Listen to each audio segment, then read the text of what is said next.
So hello everyone, my name is Charlotte Lush and I am the Workforce Disclosure Initiative Research Manager at ShareAction. I'm really excited to have a very excellent panel of speakers here today to discuss the next steps on gender inequality for investors and civil society. So on our fabulous panel, we have Marie Fromager, who is an ESG analyst at AXA Investment Managers. We have Hannah Bruce, Practice Evidence and Learning Senior Manager at the Ethical Trading Initiative, and Sian Elliott, who is the Women's Equality Policy Officer in the Trades Union Congress. Before we get stuck in, I will just run through a little bit of housekeeping. So this is an open space session and we want it to be a comfortable space for everyone, regardless of experience. So please be respectful to others and engage with understanding. We encourage you to listen to the perspectives shared by others and to learn from these as much as possible.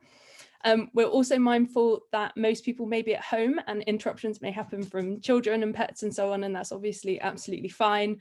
If you need to leave this session for a moment, step away from your computer, please just do so. I think we're definitely all past the stage of being shocked by any of the working from home surprises that can crop up sometimes. And we also have my wonderful colleague, Rachel Hargreaves, acting as a point of contact in the event of any technical challenges. So if you experience any difficulties, please do contact her and she will hopefully be able to help you with any issues that you might have. If you have any questions for our panelists during the session, then please just pop them in the Q&A function on this Zoom call and we will answer them in the Q&A section of the session. You're also able to upvote questions for the Q&A, so we would encourage you to use the system to promote any questions that you think are particularly important for us to cover. And to start with, I will briefly provide you with some context to some of the issues that we'll be covering in the session, and then we will get stuck into the panel discussion itself. So there has been some really laudable progress on gender equality in Europe over the last few years. So one of the first areas that we've seen some real gains in has been in legislation. So Norway, Germany, Spain, the Netherlands, Ireland, Austria, Italy, and France have all passed legislation mandating gender balance on corporate boards, so quite an extensive list there. France, the UK, and Portugal have also introduced mandatory pay gap reporting legislation, and it has been shown that this kind of legislation does really make a difference. A recent study by Equileap showed that companies that operate in countries where there are quotas for women on boards actually tended to perform better on Equileap's corporate gender equality ranking. Companies themselves have also been making some really positive headway when it comes to gender equality. So some companies are going beyond just tracking and reporting their annual gender pay gap and are now making necessary pay adjustments to close the gap, with some businesses rightly committing millions of dollars to addressing pay inequity.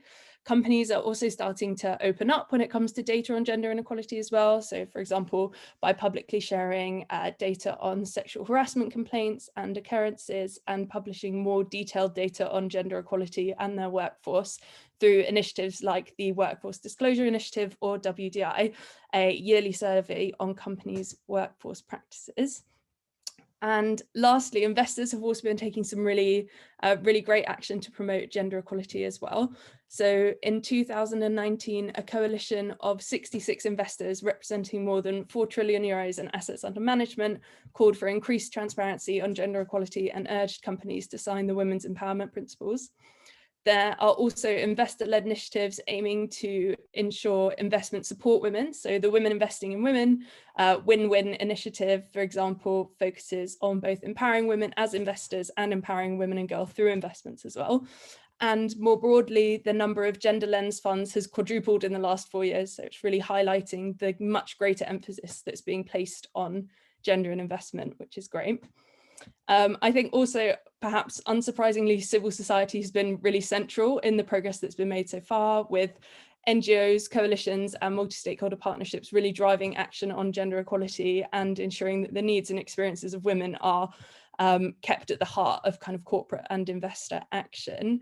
Civil society has also been pivotal in ensuring that there's been accountability while this has been happening as well, and keeping the pressure on businesses and investors to keep up with the commitments that they have made. While this progress is really encouraging, there is unfortunately still quite a long way to go until gender inequality is a thing of the past. And while change is happening, it's definitely happening too slowly. In the last 7 years, the gender pay gap in Europe has decreased by just 1%. And despite increases in the appointment of women, 85% of non-executive board members and 91% of executive committee members are still men. This is something that's reflected in the financial sector specifically as well. In the UK, over 80% of senior managers in the investment industry are men, 83% of pension trustees are men, and 89% of invested assets are managed by men. So at the current pace of change, the EU is at least 60 years away from reaching gender equality. And also, while companies are taking steps to be more open, this is definitely by no means universal, and transparency and data collection still remains one of the biggest issues relating to gender equality. In the EU, only 28% of companies publish information on the differences between the salaries of male and female employees, something that's particularly disappointing given the fact that for quite a significant number of these companies, this data will only be being published because of legislation. Also, only 1 in 10 European companies actually publish a strategy to address gender pay gaps, and the overwhelming majority of companies haven't evaluated their progress on gender equality through a gender equality audit. And this really reflects some findings we found from the 2020 WDI, where just 4% of companies could provide data for every gender indicator in the survey. Another challenge that we have seen is that investor and corporate efforts to tackle gender equality often have too narrow of a focus, meaning that opportunities for really transformative change aren't taken up. For example, issues such as pay and working patterns are shown to have a disproportionate impact on women, but progress on these issues compared to topics like board representation is less advanced and is given less attention.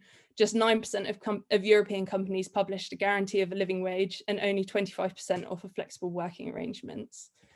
I think we can also see parallels in this limited focus when it comes to the kinds of women that are targeted in and also benefit from gender equality initiatives. Corporate and investor action on gender equality often only impacts the women that are in the most senior and secure roles, despite the fact that women are much more likely to be in temporary, part-time and precarious employment. This is something, again, we saw in the 2020 WDI, where an average of 86% of companies could provide the percentage of women in leadership positions, but only 36% of companies could explain how many female workers have a basic salary that's equal to or just above the legal minimum wage. And this became just 9% of companies were able to give the gender breakdown of their contingent workforce. So really quite a stark difference between the information companies have for leadership than for more precarious women workers. I think for efforts to tackle gender inequality to be effective, they really do need to speak to all women and not just those that are the easiest to reach or are the most visible. And lastly, and perhaps unsurprisingly, it wouldn't really be a 2021 webinar without mentioning COVID, but COVID does pose one of the most immediate challenges for gender inequality. Women are much more likely to work in frontline professions where they face greater risks to their physical and mental health. Women are also more likely to suffer the economic consequences of the pandemic. A poll by the ITUC found that 1 in 6 working mothers, mostly those in low-paid jobs, said that they had no choice but to reduce their working hours in the pandemic in order to be able to balance childcare responsibilities, highlighting just how stark the gendered impact of COVID has been. So we will now move on to some questions for our wonderful panel. To our panelists, it would be great if you could just give a quick introduction about yourself and your organisation before you answer.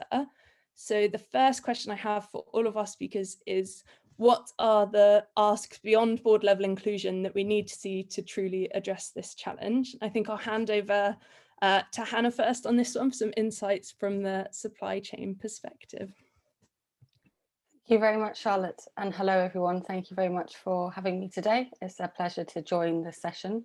I'm Hannah Bruce. I'm Practice Evidence and Learning Senior Manager at Ethical Trading Initiative.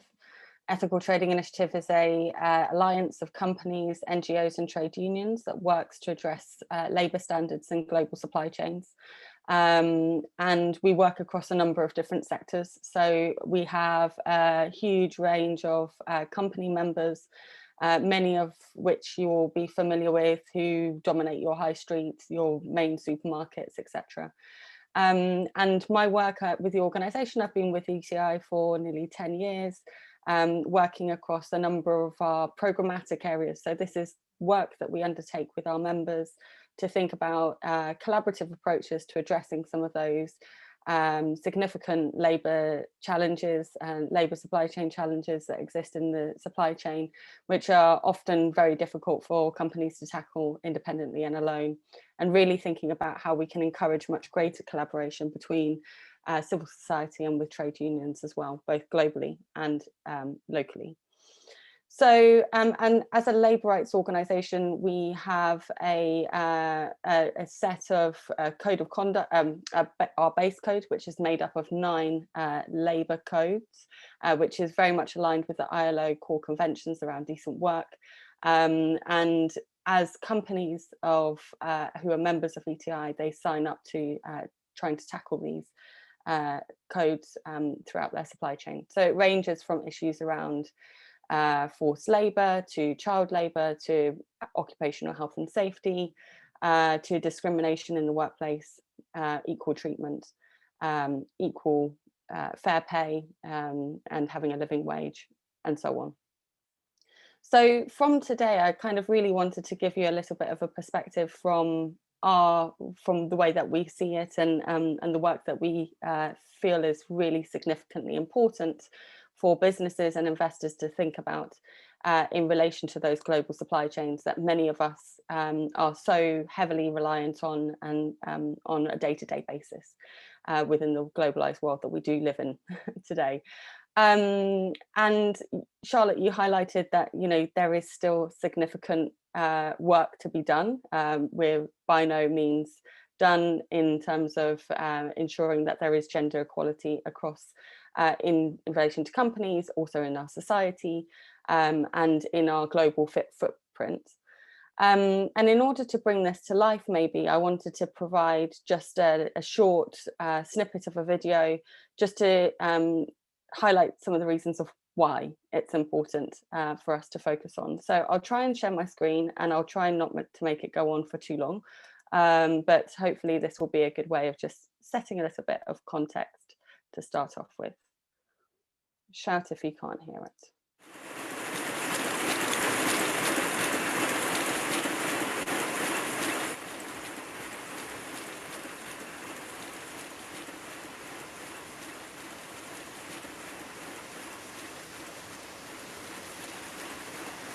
सबसे बड़ी समस्या भेदभाव होती है। सबसे बड़ी समस्या face करना पड़ता है महिलाओं को, भेदभाव। वो मतलब सब कुछ पहन सकते हैं, हम क्यों नहीं पहन सकते? हम भी पहन सकते हैं। वो कहीं भी जा सकते हैं, हम क्यों नहीं जा सकते हैं? वो काम कर सकते हैं, हम क्यों नहीं कर सकते? ये सवाल तो हमारे मन में है ही। लड़कियों को बहुत कमज़ोर समझा जाता है। मैंने अगर इसको इतना टारगेट दिया है तो ये कर नहीं पाएगी, लेकिन वो उसके अंदर की जो क्षमता होते हैं वो नहीं समझ पाते हैं। क्योंकि जहाँ एक लेडीज़ खड़ी होती है वहाँ जेंट्स के बीच में काम करना आसान नहीं है। कोई भी काम करना चाहती है तो उन्हें सबसे पहले खुद में ही डर लग जाता है कि मैं ये काम कर ही नहीं सकती। कार्यस्थल पे पुरुषों को महिलाओं के प्रति जो व्यवहार है वो बदलने की ज़रूरत है।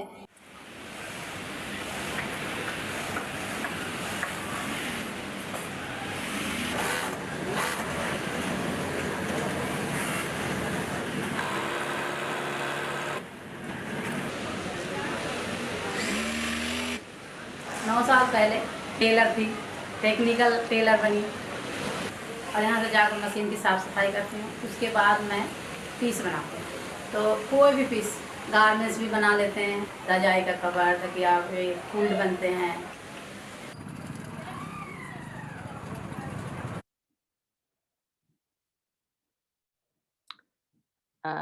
So I'm just going to go back to Zoom. So I just wanted to just share that as a, obviously it's just one example of the garment sector in India, but it highlights the need for, that there's discrimination across many different areas.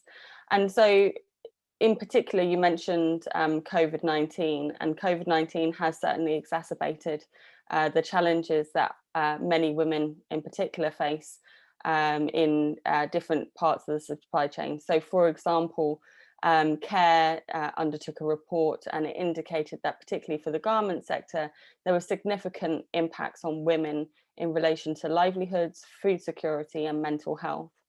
And because women often work in informal sectors, which COVID-19 was particularly hitting hardest, they have less access to unemployment benefits.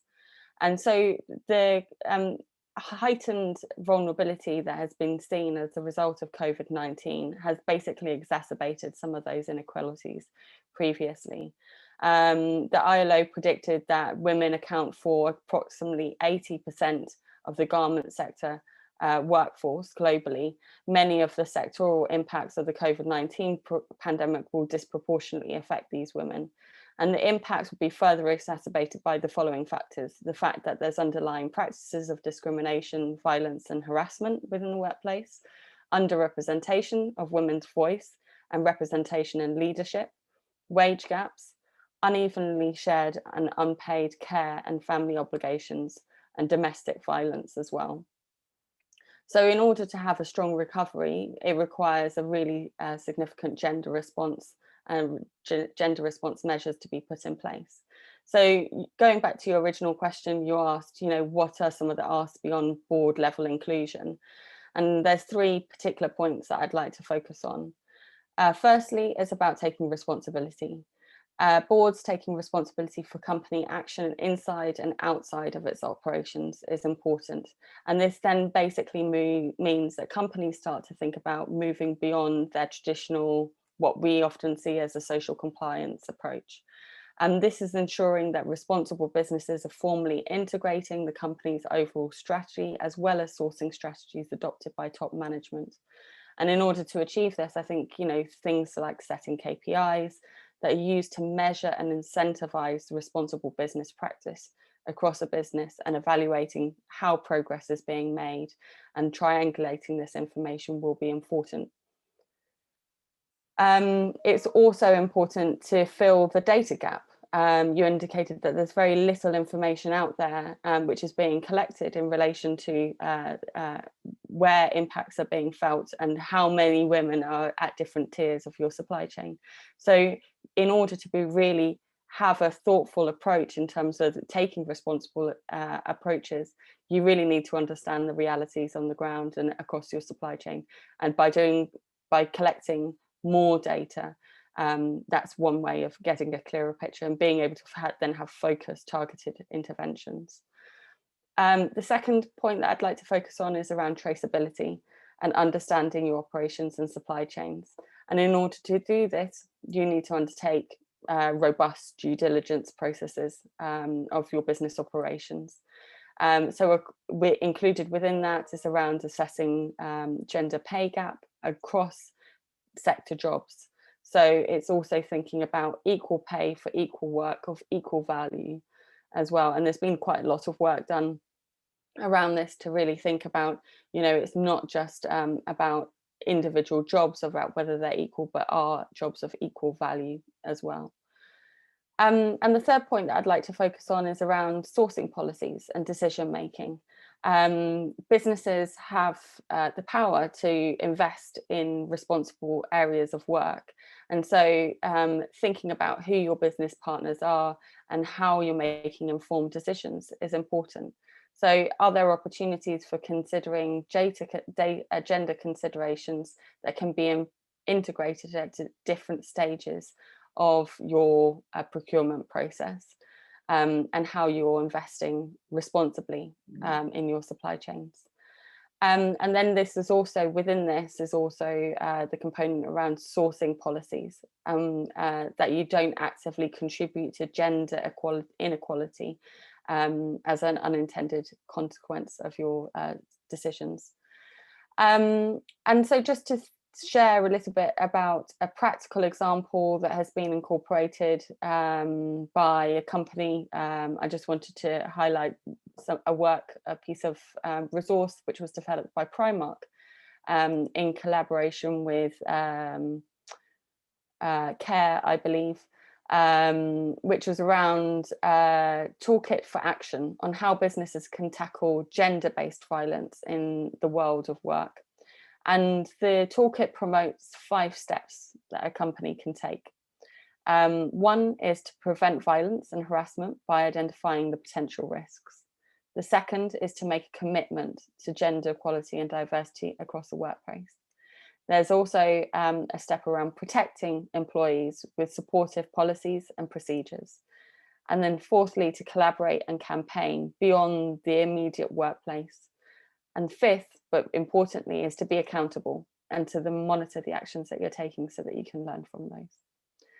So happy to share additional resources and see how the conversation goes and contribute other examples as we go. Thank you so much, Hannah. I think it's really interesting and really important to kind of emphasize that these issues extend far beyond companies' direct operations and can have a huge impact on supply chains, and also companies should really be seeking to push their gender equality action into their supply chains and beyond just the kind of I guess more bog standard areas of gender equality that we can sometimes see. Maria, it'd be great to hand over to you now. I'd be really interested to hear your perspective as an investor and some of the things that you think that we really need to see to be able to drive change. Yeah, sure. Hi, Charlotte. Hello, everyone. So my name is Marie Fromager. I'm working at AXA Investment Manager as an ESG analyst, specifically covering human capital and diversity across our investments. And so we could argue that diversity is part of human capital, and I agree with that. But actually, diversity is really a key area of focus for AXA IM, be it in its own operations and its investments. So we thought it was important to really put the diversity tag alone. So on the investor angle, I agree that a lot of efforts have really been focused so far on representation of men and women at the board and also executive committee levels. But I think there is a very good rationale to that first, because one, this is a visible part of the iceberg where we have most data on. So Charlotte, you mentioned the data challenge, and I think the WDI is a very good initiative to really push for more transparency on gender-related metrics and social metrics overall. And the second thing is also because as investors, we have a lot of research really pinpointing the correlation between diversity on boards and senior management teams and financial performance. And we have to keep in mind that as investors, we need to talk to portfolio managers to convince them about the importance of diversity. So we need to have also a financial reason behind that, beyond societal reasons. Having said that, so we do a lot of engagement as investors, not only AXA IM, but every investor is doing engagement, which are discussing with companies so that they improve either their transparency on reporting and ultimately their corporate behavior. And through our discussions, what we want to be sure of is not just that there is a good mix of women and men at the very top, but we want to understand how internally they are building up the female talent pipeline at every layers of the hierarchy. And what we observe most of the time, and this is no surprise to you, is that there are a lot of glass ceiling issues and sticky floor issues that prevent women from being equally promoted. So once again, during our conversations, we want to, dig into this issue and understand why there are these kind of glass ceilings. Is it because of a problem of culture? Is it because of a problem of discrimination? This part is very complicated to assess from the outside. And most of the time, is it because there is a lack of supportive HR policies that actually don't take into account the differences in terms, of behavior, expectations, and so on. And we can also, and we often do that, is sharing best practices we have seen working at competitors on also their path to more diversity. And I'm happy to share a few with you. So Anna, you mentioned very good things already, but most on the supply chain. Really, when we think about operations, what we see is working is first, and this is something you said also, is a clear accountability from the top and commitment from the top. Because if the top management and the leaders don't buy, don't think diversity is important, I mean, the HR service is not going to make any sound improvement. So we really need the leaders to be vocal about the need for diversity, why it's important for the company, and publicly saying that to the employees. Second thing I would say is financial incentives too. It's a bit sad to say that, but we often see that when leaders and managers are financially incentivized to better drive diversity, this is working. And then you have different things that could work too. So diversity hiring policies, where we strongly encourage companies to consider at least one candidate from each gender. If we say gender is just men and women, and this is also open for debates, so that, you know, slowly but carefully they consider other kind of people, because usually we tend to appoint people that look like us, even if it's unconscious. So it's how we can, you know, erase this kind of stereotypes so that we break this vicious circle. And you have also the role models, which I believe is important. So it's both on both ways. It's important for women to see that you can have talented women at the top. It's also important for men to, you know, to say to the employees, like successful men, that they also take time for family. And, you know, we see new generations, I think, are kind of on the same line when it's come to the work-life balance. I think younger men want to take time for family. This is not always the case for, you know, previous generations, and it very much depends also on the company you're working in. But they don't dare to ask because it's still not well seen for men to take time for family. So, you know, all these kind of things we are encouraging. So we are challenging companies. We are encouraging them to implement these kind of policies if it's not done yet, and also to report on it so that investors know what they are doing. So beyond, you know, the data, we also need to understand what they are doing, and we need to understand the context. And I just wanted to say also that companies have a key role to play in driving diversity, better gender diversity. But you know, it's a challenge that we all need to tackle. And I think first we need to better also educate the children, so that, and this is also linked to the workplace, because we see women behave in a very different way than men. So they don't dare to take risks, they don't dare to take, you know, to ask for a promotion because they are waiting for the promotion to arrive. Whereas we see men, you know, very, you know, keen on asking for a pay rise and so on. And this is because we educate differently our kids. So we should also be mindful when if you have kids, to really make sure you empower your girls so that they can, you know, if they want, they can do exactly the same thing as men. And second thing is also we should encourage women, but at a later stage in the education, to also go into studies that are relatively better paid, because what we see is that there is a segregational occupation. I think it's the term. Sorry, my English is a bit rusty. So which means that we see women tend to go to relatively less paid industries, such as social, teaching, a bit of healthcare too, which, you know, feeds the overall gender pay gap. So we need to be also mindful of this, and companies don't have specific leverage on that. So at first, I'm gonna stop here because there are so many things to discuss. But yeah, I wanted to say that as investors, we look way beyond the board. This is perhaps, you know, the entry gate, but then we want to dig into, you know, the culture and what's going on internally. And that's companies have a key role to play, but not only companies. We all have a role to play in driving better diversity. Thank you so much, Marie. I think that's a really, yeah, a really great note to end on. It was really helpful to hear some of the more practical steps that companies can be taking, and also to really emphasize how interconnected all of these issues are. I think the whole, that there's a glass ceiling and a sticky floor, and both of those things need to be tackled at the same time to see any progress is a really great, yeah, a really important message. I will hand over to Sean now. Sean, now it would be yeah, really great if you could give us any insights from your experience in the kind of trade union movement about some of the changes we need to see taking place. Absolutely. Thank you, Charlotte, and thank you both Marie and Hannah for those brilliant presentations. I'm the Women's Equality Officer at the TUC, so my remit is fairly large, women in the workplace and our rights at work.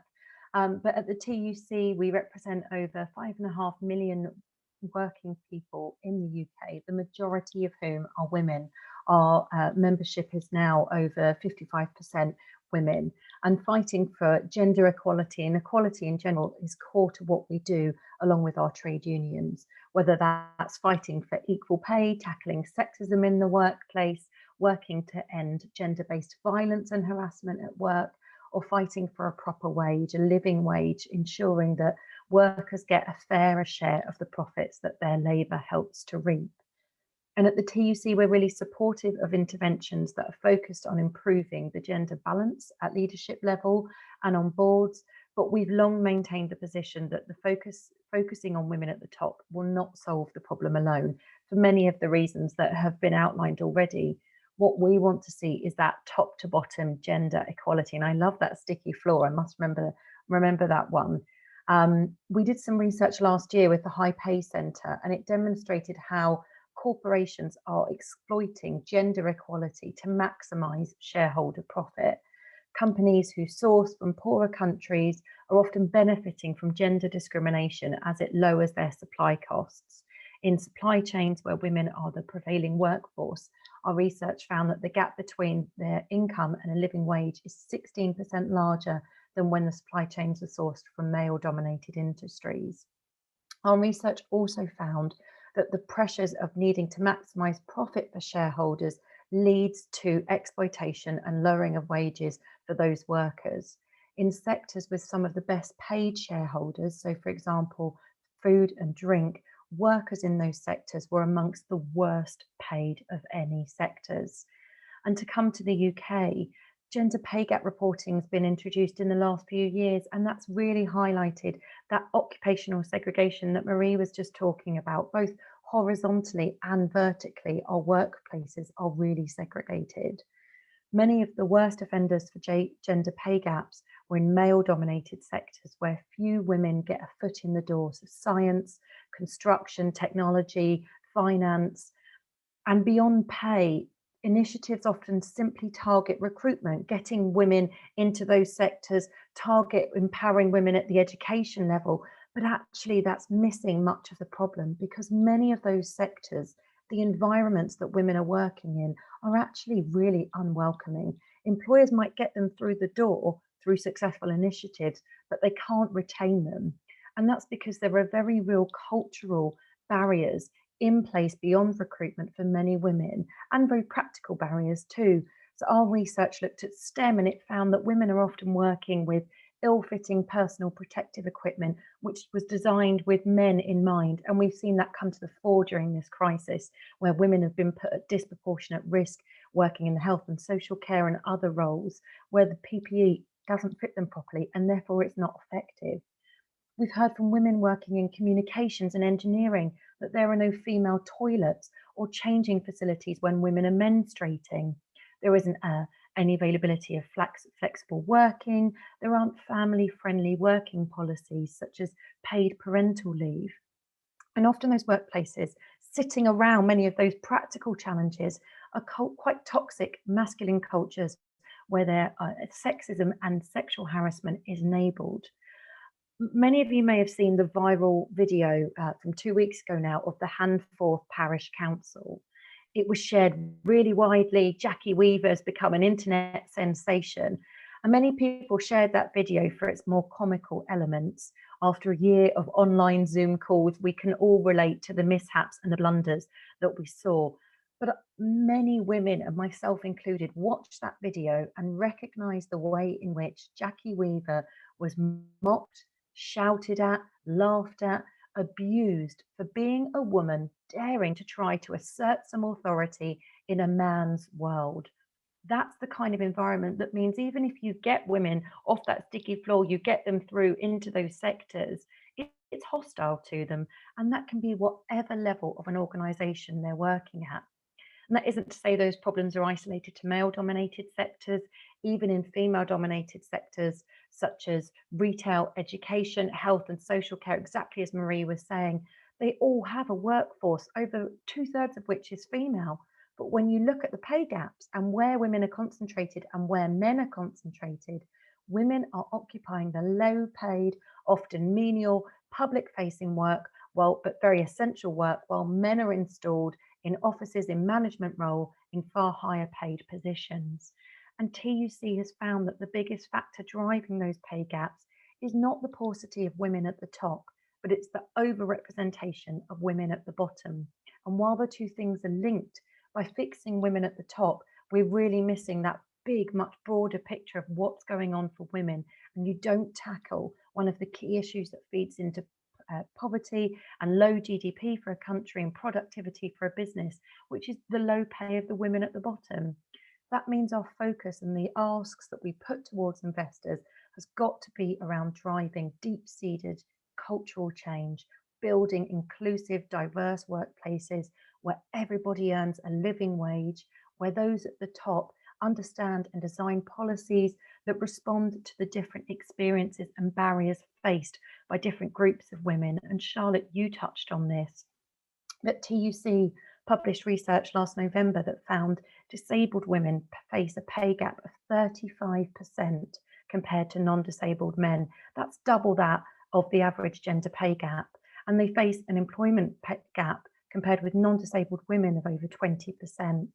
And our research that I published just at the end of 2020 found that BME women and migrant women are much more likely to work in low-paid, insecure forms of work because of the intersecting discrimination they face, both racism and sexism. And that leads to 1 in 8 BME women being in insecure jobs compared to 1 in 18 white men and 1 in 16 white women. And they're much more likely to be underemployed, to say they want to work more, but they can't.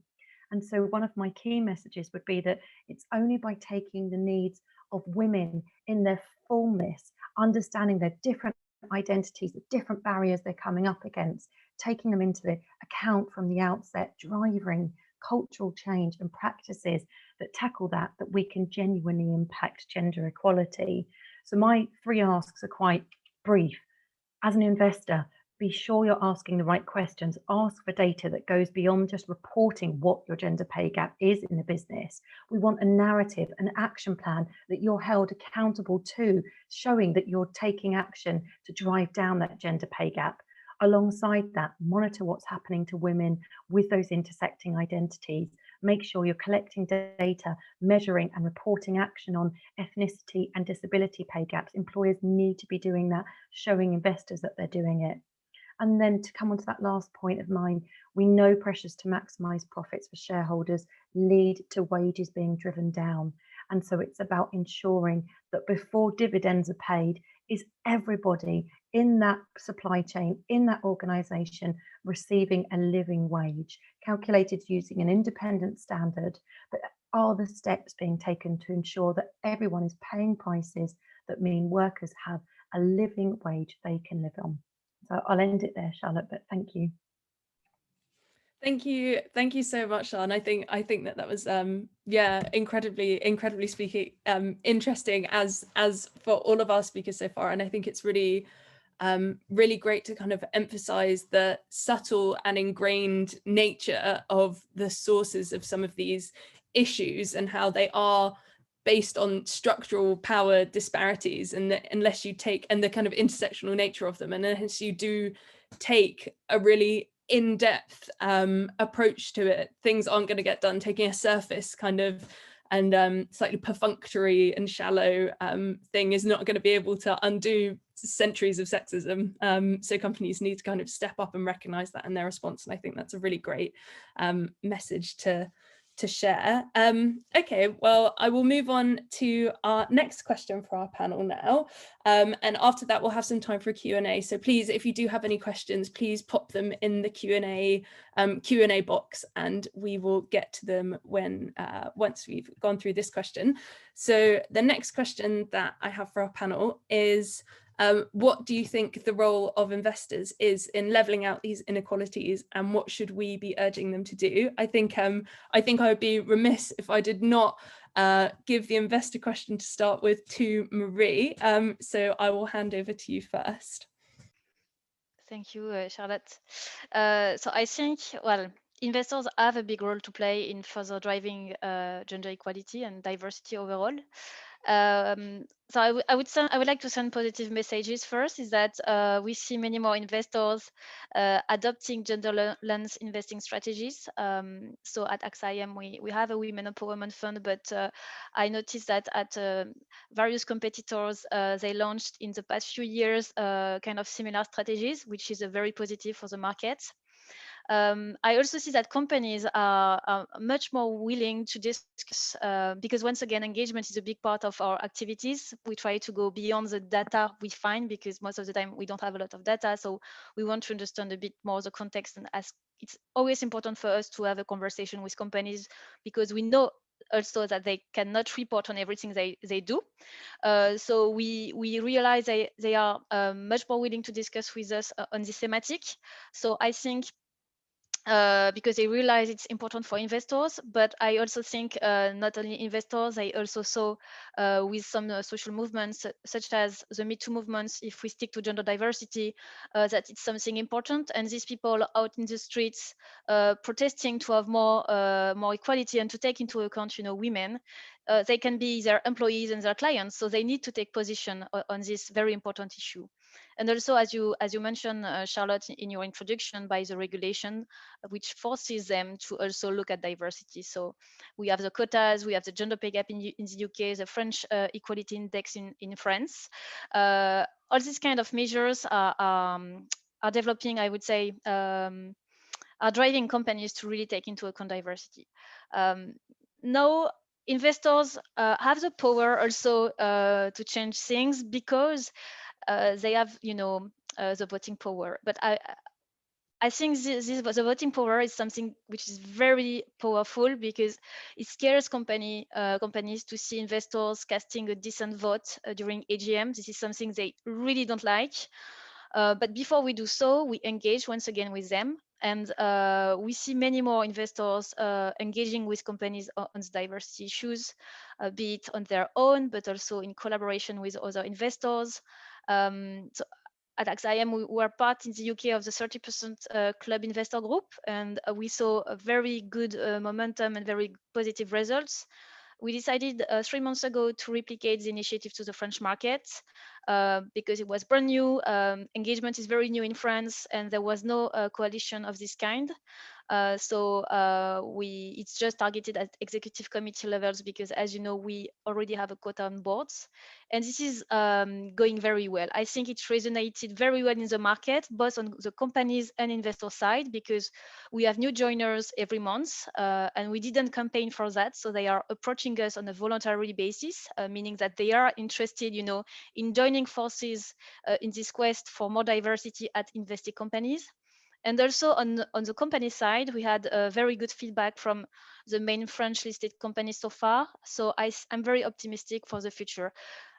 There's a lot of things to do. I think it's going into the right direction, but as you all mentioned, also progresses are very fragile, and the COVID-19 crisis showed that to us. So we need to keep the ball rolling and not stall our efforts. And perhaps I will end with that point also, is that not all, but several investors have developed gender diversity voting policies also, which is across the board. So it's not based on the outcome of the engagement with companies. It's also, we are requiring to have a minimum representation of women. We have to select the board or the executive committees because otherwise it's too complicated to, to manage. But at least it's also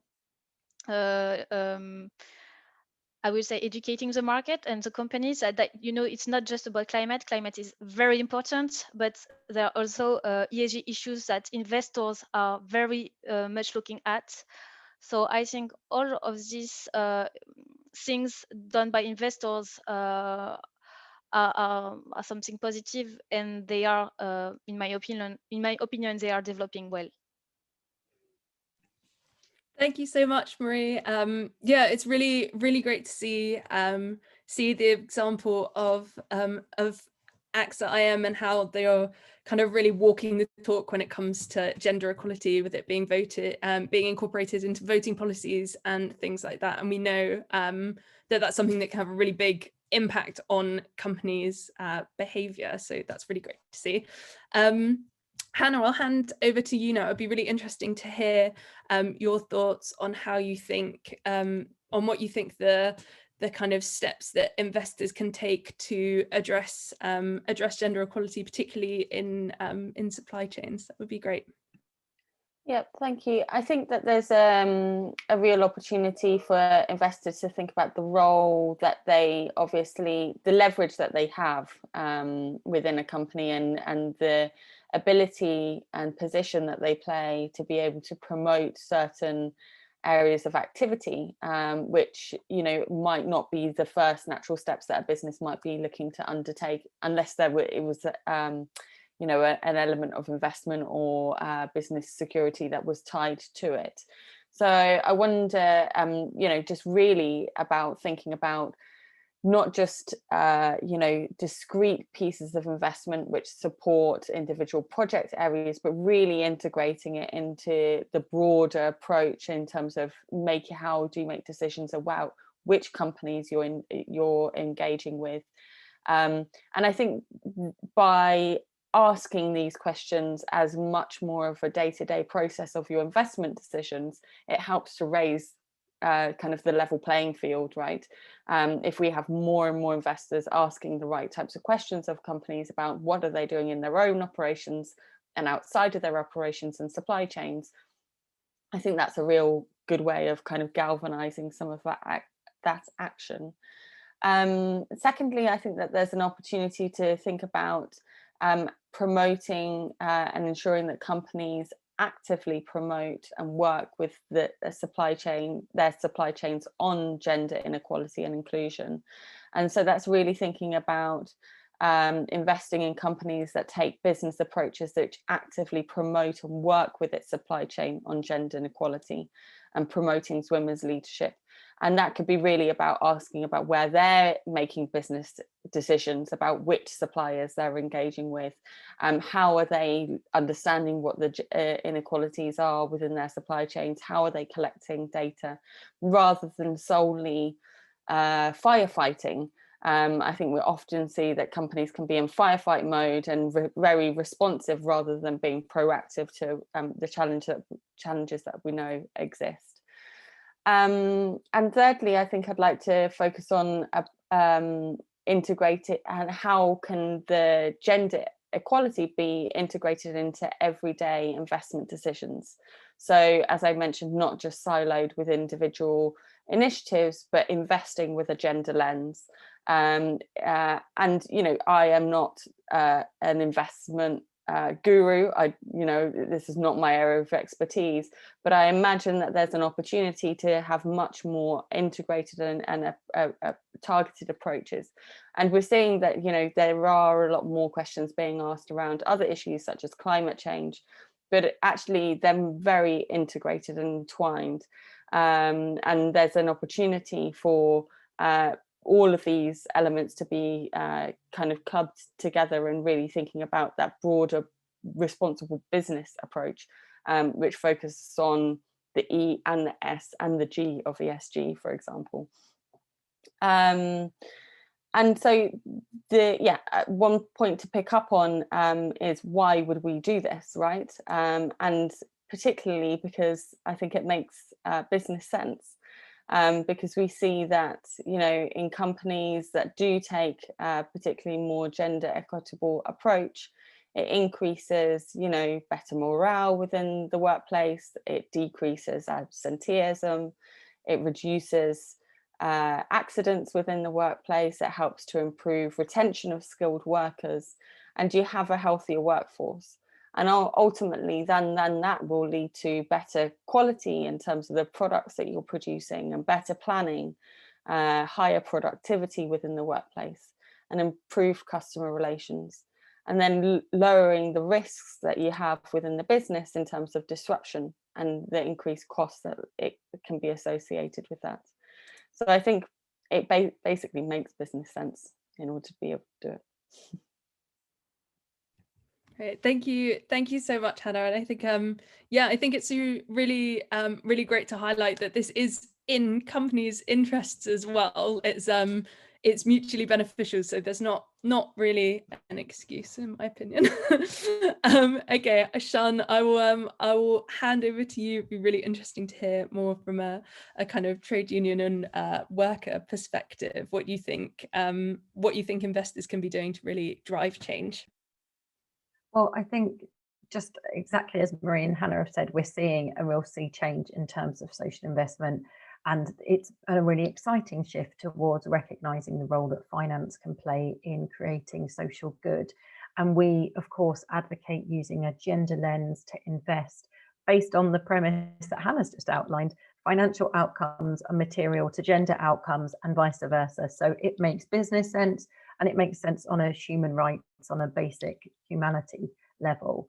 There are multiple strategies and ways that people can do that, and I just wanted to touch on a couple that we push forward at the TUC. So firstly, as others have mentioned, is increasing capital flow to women entrepreneurs and to female-led businesses.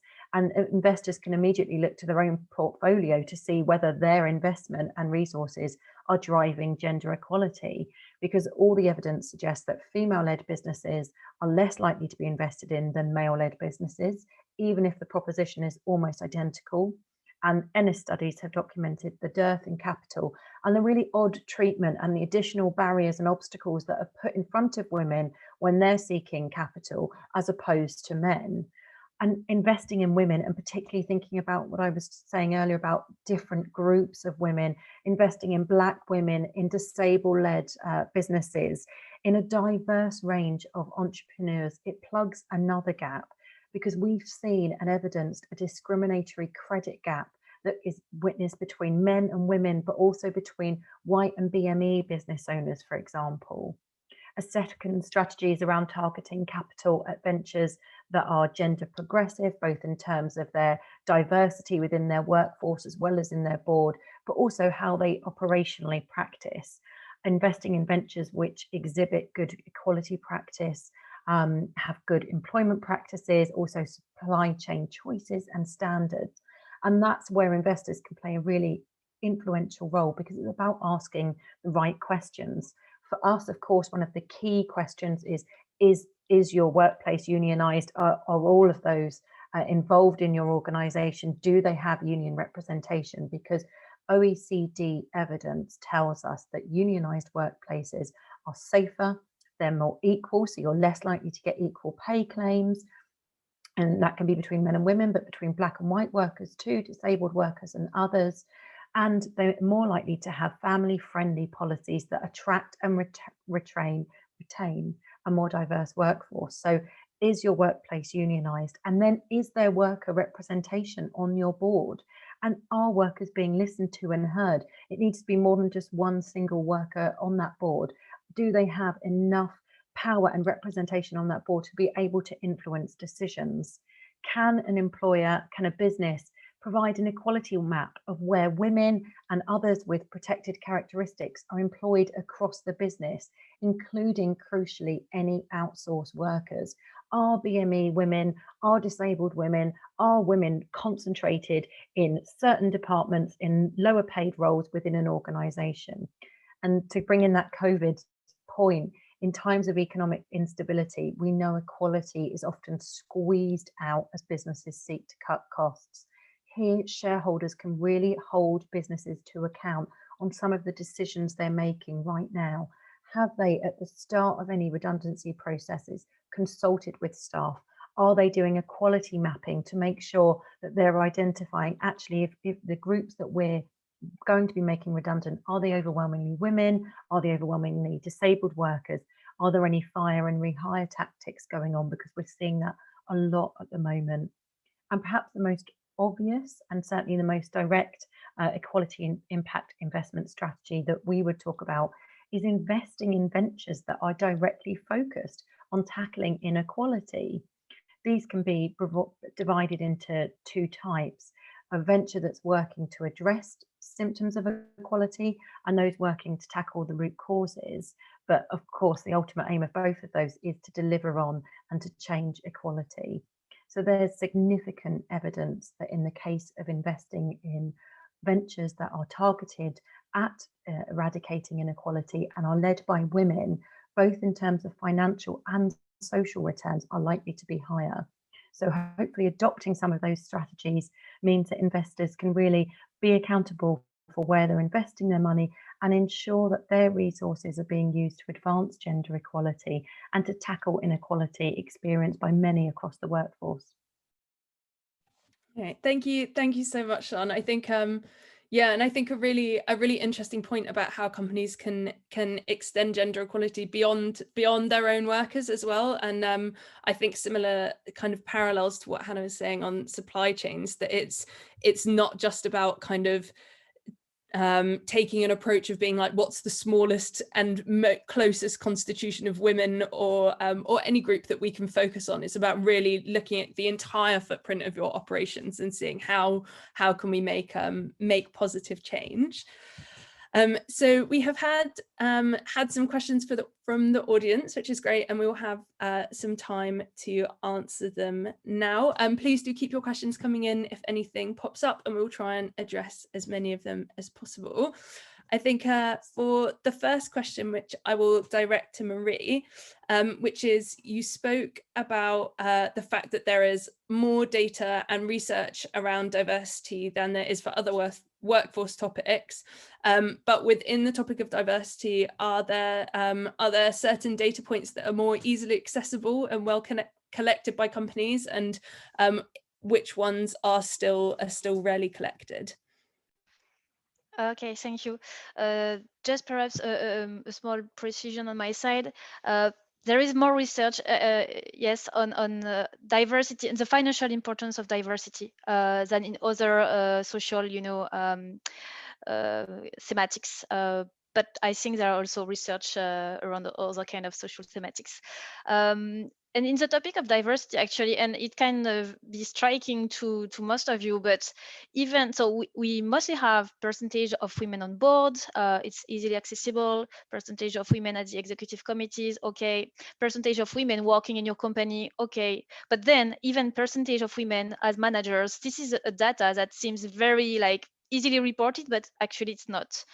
So, and well, I'm speaking across the globe. So if I take the developed economies, I think this is a KPI we can have quite easily. But if we broaden the scope to emerging markets, this data is almost never accessible. So it's already complicated as investors to understand really what's going on internally, because a very good KPI that is also helping me a lot in selecting companies I'm going to engage with prioritarily is comparing the percentage of women as managers and the percentage of women in the workforce, just to see if there is any glass ceiling issues. So if I don't have the data, it's going to be more complicated for me, to start the conversation with a company, unless I just want to have the data, and it's going to be quite easy. In terms of data that are not easily reported, so a lot of them actually. So the gender pay gap, if you are outside the UK, it's very complicated to have. Also, for example, the paid maternity and paternity leave. This is important. The gender breakdown, the turnover broken down by gender, also the promotion by gender. We really want to understand, the differences between men and women in terms of promotion, hiring, pay, and it's almost never reported. So as a coalition in France, we developed a huge list of KPI.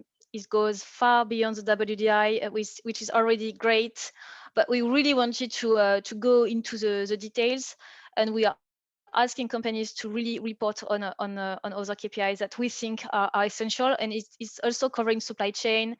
It's also covering trade unions. So it's perhaps a bit specific, but we really want companies to understand that we just don't want to stop to 3 or 4 KPIs. We really want to challenge them so that they acknowledge that there is something to do. And as Hannah and Sian said, it makes good business sense for them too, because having diversity policies is something that prospective candidates are looking for. So it's also good in terms of employer image. Great, thank you. Thank you so much, Marie. I will swiftly move on, as we don't have too much time, to this question, which I will direct to Sean, which is focusing more on COVID-19. It says, as outlined in the introduction, COVID-19 has impacted women more. And when the economy reopens and we one day return to normal, what do you think the lasting impact on women will be? Great question. I published some research at the start of the year. I surveyed 52,000 working women, all of whom had primary caring responsibilities or were in a dual household, but were predominantly the one that was doing the majority of the childcare at home. And we found that 70% of them had requested furlough and had it denied by their employer, even though they were eligible.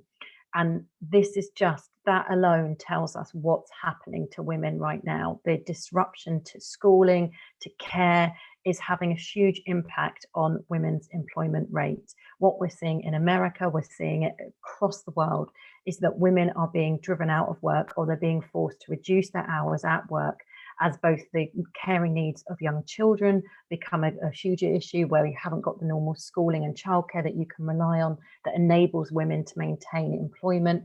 But also we're seeing an explosion in older adults' caring needs. Women are predominantly, again, picking up that, and that burden is driving women out of the workforce. We saw that older women over the age of 55 have become the fastest growing economically inactive group because of these pressures. They're saying they can't get flexibility at work. They're not being given carers leave to either care for the adults that they've got in their lives or the young children, and they're being forced to drop out. And that group of women already have a gender pension gap of 40%. It's double that of the average gender pay gap. A woman retiring at 65 has a pension pot worth around a fifth of a man retiring at the same age.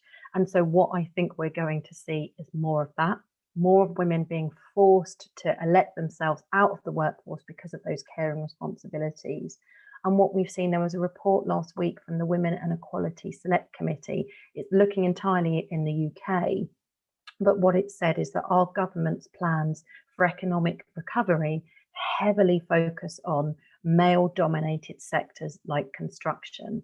And actually, there's been some brilliant work by the Women's Budget Group, and I can share a link in the chat in a moment, that shows investing in construction, you get far less return in terms of job creation and job growth than you do if you invest in a care-led recovery. Invest in social care, invest in childcare. You will get much, much more return. Governments would get much more return, but we're seeing this bias towards men already in government's economic recovery plans. And so I think investors there's a real role for investors to come in. Investing in care-led sectors actually is not only greener, but it, as I say, it affects women, it improves women's employment rates, and we're going to be stopping poverty, because one of the big concerns I have, we went into this, 4 in 10 children in the UK were in poverty, and many of them were in working households. If you've got more and more women dropping out or having to work on fewer hours, it's going to have a huge impact on that. And again, we're seeing disabled women, BME women. I was looking at a report today by Equity, the Union Equity and Actors, and BME women have dropped out of the performing arts and the arts and entertainment industry at 50%. There's far, far fewer there than were before, and they're having to turn to other low-paid jobs in order to get by. So I think investors have a real role to play here in thinking about which sectors do we need to invest in, and where do we need to be driving our money? Where are women working? Where does the investment need to go? Because I don't rely on our government to do it. I don't think they're not listening to us at the moment when we're saying this is utterly the wrong way to go, but they're relying on what we know they've done in the past. I will share a link to that Women's Budget Group Care-Led Recovery report now, because that's got some brilliant stats on the investment and the return. Thank you so much, Sean. Some very damning and quite depressing information in there, but I think really, really, really crucial to highlight just how severe the gendered impacts of COVID are. So I have a question here for Hannah, which is, there is an obvious moral case to gender inequality. What business case arguments are there to help us and NGOs encourage investors that this is a topic that they should be engaging on beyond board level? Again, another very good question. I think really the main business case is that the cost of doing nothing is really high. On multiple levels, but on a financial level, it's really high. And I just wanted to draw on some statistics, which I read recently as part of that Primark toolkit, actually, which I mentioned. So it identified that one study in Peru found that violence costs company 6.7 billion per year in lost productivity and associated organizational costs. In addition to that, it also found that 89 million US dollars was the cost of sexual harassment for the Cambodian garment sector. And that was done by a study by CARE. And from a UN report, there was 500,000 lost working days per year in Egypt due to marital violence. So, I mean, and these are just individual case studies from individual countries, right? You amount that all together, and the impact is significantly high. I think it was something like, I'm just trying to find it here, I think it was in the trillions in terms of the impact of just gender-based violence and the impact that it has on industries. So there's a cost associated to doing nothing. Secondly, I think that there's a reputational issue at play here, because ultimately we need to see much more progress. And I think investors are going to start to ask more questions around this. And I think businesses that aren't doing anything will be left behind in relation to their ability to kind of, be industries and ventures which investors want to invest in, plus also, finding it more difficult to keep up a pace. And secondly, I think, it makes business case because ultimately, in relation to your kind of responsible business approach that you need to be taking, in the way that you're being asked much more questions around mandatory reporting. And so broadly, companies are being asked much more in Europe around how are you responsibly reporting on your due diligence approaches within your supply chains. I think gender often gets forgotten about. It's kind of like, oh, it's not as important as some of the other issues that we might need to report on in relation to our supply chain issues. But actually, all of them are interplaying with each other. And actually taking a much more gender equitable approach helps to address some of the other issues that you're trying to tackle as a responsible business in your supply chains and in your own operations.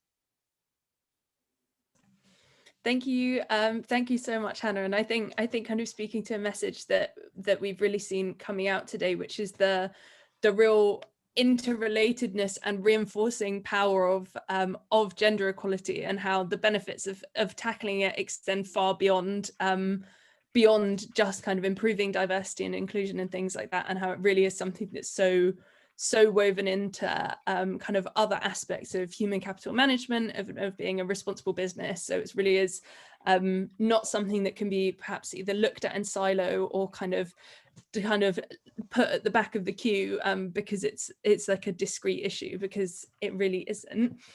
So I have another question here for Marie, which is focused a bit more on investors themselves, which is, an investment platform has found that its investors rarely vote on S issues, particularly on gender. I believe this is correlated to the demographics of their investors, as 70% are men. How can we increase the number of female investors? And do you think that will have an impact on how investors act when it comes to kind of social and broader gender equality issues? That's a good question and not an easy one.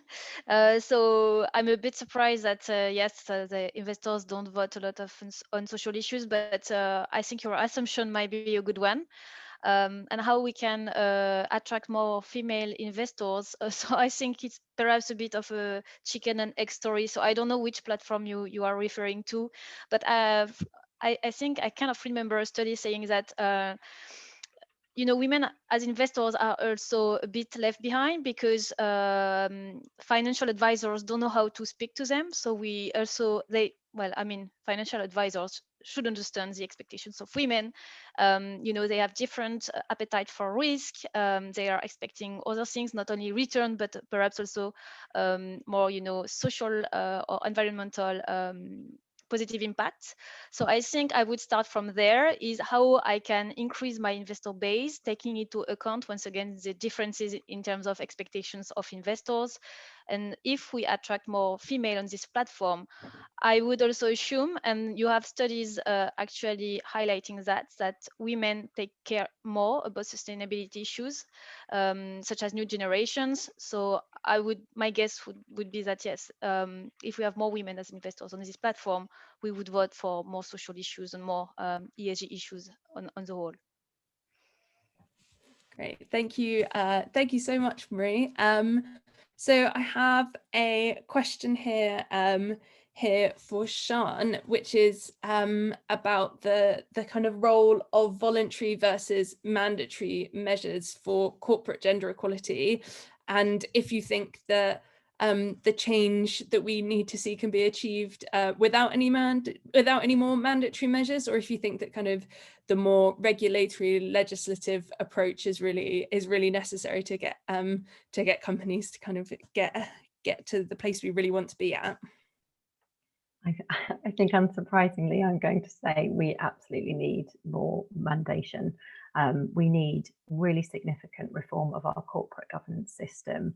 It needs to address shareholder primacy and protect the interest of other stakeholders, primarily those working within organisations.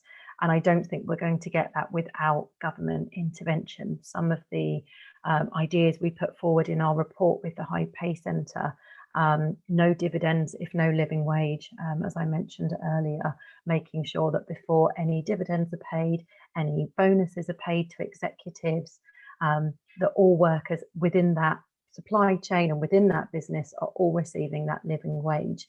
We also have been calling for a long time for more worker directors on company boards, and the evidence around that is really compelling, that having workers on boards, that countries with strong rights for workers' participation have much higher levels of employment, they have higher expenditure on R&D, lower rates of poverty, lower rates of inequality, and they're more likely to use low carbon energy.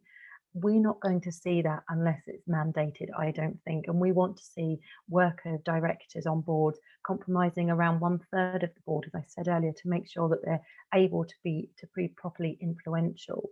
And so we are calling on the government to consult on ways to ensure that in companies can meaningfully include the voice of other stakeholders like workers, and particularly thinking about where that global supply chain may take you across different nations, about how workers at different levels of supply chains and in local communities can really have a say in decision-making processes that go on. We also want to reform the responsibilities of directors, because company law requires directors to prioritise the interests of shareholders, thus enshrining that shareholder primacy in law, and meaning that, again, it's all about maximising profits and taking it away, exploiting from workers. So I think we're very clear that there needs to be a very strong employment framework, corporate governance structure framework around this, and that needs to come from national governments, but also by working across a European and international level too. Great, thank you so much, Sian. I think a very compelling case for more, for stronger regulations and more legislation on these issues. So I think the last question that we'll have time for in this Q&A portion is for Hannah, which is, what would you ask investors in the ETI member companies to do to help ensure that these companies are promoting gender equality in the supply chain? Okay, thanks for the question. I suppose I'll try and keep it fairly simple, really. I think it's more about starting to ask questions. I don't think the right questions are being asked currently. And so in order to get some of those answers around what are you doing around gender equality, what are you doing within your business operations and externally across your supply chains, and to think about how to integrate it as your business as usual approach rather than individual bespoke initiatives that might touch on certain topics in a particular given region or sector, but to make it much more a holistic and integrated business approach, would be to have regular reporting on it directly to your investors, and collect data, understand what's going on in your supply chains better. And the more that you are encouraged to do that as part of your investment approach, then I imagine that will start to generate a little more focus around, oh, what are we doing? And having a conversation, are we integrating policies within our workplaces? How are we asking the right questions of our partners in our supply chains? How are we reaching out to other organizations that can help us to address these issues, which we're not, you know, we're not the best people to understand how to go about tackling it. So I think starting to get a bit more transparency around that and reporting, and particularly within that report, actual hard data, would be a really good start. Thanks so much, Hannah. And yeah, I couldn't agree more on the importance of reporting and that data. I think that companies' ability to actually create change, and investors' ability to kind of support that and encourage that within companies is just so directly proportional to the amount of data that the organizations have. So I think it really is such a crucial first step for anyone who's looking to tackle these issues. And just to add to that, quality reporting as well. Yeah, I think a very, very important caveat, definitely. Okay, so before we wrap up for the day, I would just like to invite each panelist to share one key action that our audience can take away to hopefully help them improve gender equality. So I will start with Marie.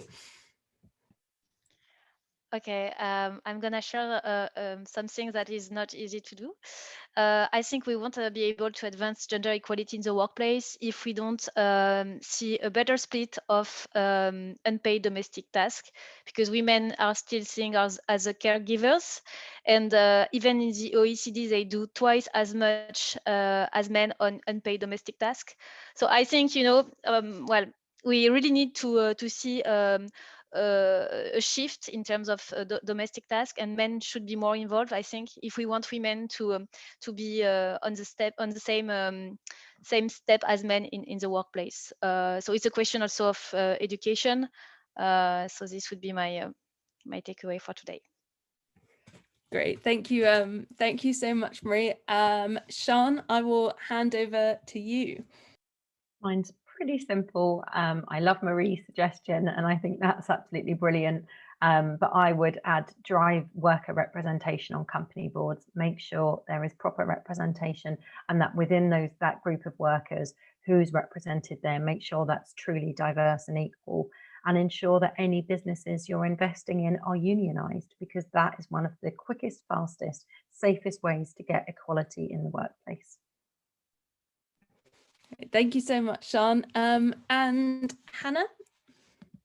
To follow two very excellent points, which I concur with. So I think I'll try and keep it simple. Make gender equality decisions part of your everyday business.